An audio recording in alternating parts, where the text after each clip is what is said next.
మకర రాశికి అధిపతి శని, వారికి ఇనుము ప్రధాన లోహము. ఇనుమును బంగారంగా మార్చే శక్తి ఈ సంవత్సరానికి 2026కు ఉంది. ఈ సంవత్సరంలో అదృష్టోత్తమ దానం తప్పకుండా చేయండి.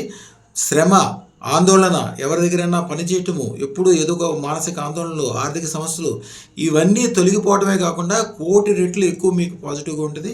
మీరు ఎప్పుడు మీ వాళ్ళ మధ్యలో ఉండండి. మీ బంధువులు, మీ స్నేహితులు, ఒక స్నేహ వర్గంతో కంపల్సరీ ఆర్థికంగా విపరీతమైన బలం సంపాదించుకోవాలి.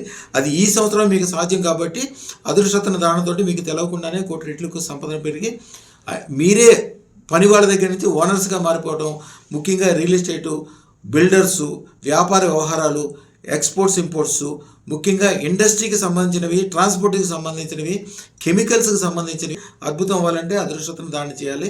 వీరు పఠించాల్సిన మంత్రము, శివాలయంలో కూర్చుని 108 సార్లు ఓం శని ఐశ్వర్యాయ మమ సర్వైశ్వర్యం దేహి ప్రేత్య స్వాహ అని శివుడు ఎదురుగుండా 108 సార్లు మంత్రం చదువుకుని పసుపు నీళ్ళని శివుడికి అభిషేకం చేయడానికి ఇవ్వాలి. అదృష్టోత్తమ దానం కంపల్సరీ చేయాల్సిన జాతకస్తుల్లో వీళ్ళు ఒకళ్ళు. ఎందుకంటే కరెక్ట్గా ఉన్నప్పుడు 1,000,000 రెట్ల సంపాదన ఉంటుంది. లేకపోతే అన్ని కష్టాలు, ఇబ్బందులు, శని పెట్టే ఇబ్బందులు అన్నీ కూడా వీళ్ళకి ఎప్పుడు తొందరగా తగులుతాయి. ఈ రోజు వరకు ఉన్న కష్టాలన్నీ కూడా 1,000,000 రెట్లు పాజిటివ్గా మారిపోతాయి అదృష్టోత్తమ దానంతో. శుభం భూయాత్, శుభం భూయాత్. మా ఛానల్కు లైక్, షేర్, సబ్స్క్రైబ్ చేయండి. మీ అదృష్టం మొదలవుతుంది. అదృష్ట జ్యువెల్స్ను సందర్శించండి. AS రావు నగర్, కాప్రా, హైదరాబాద్.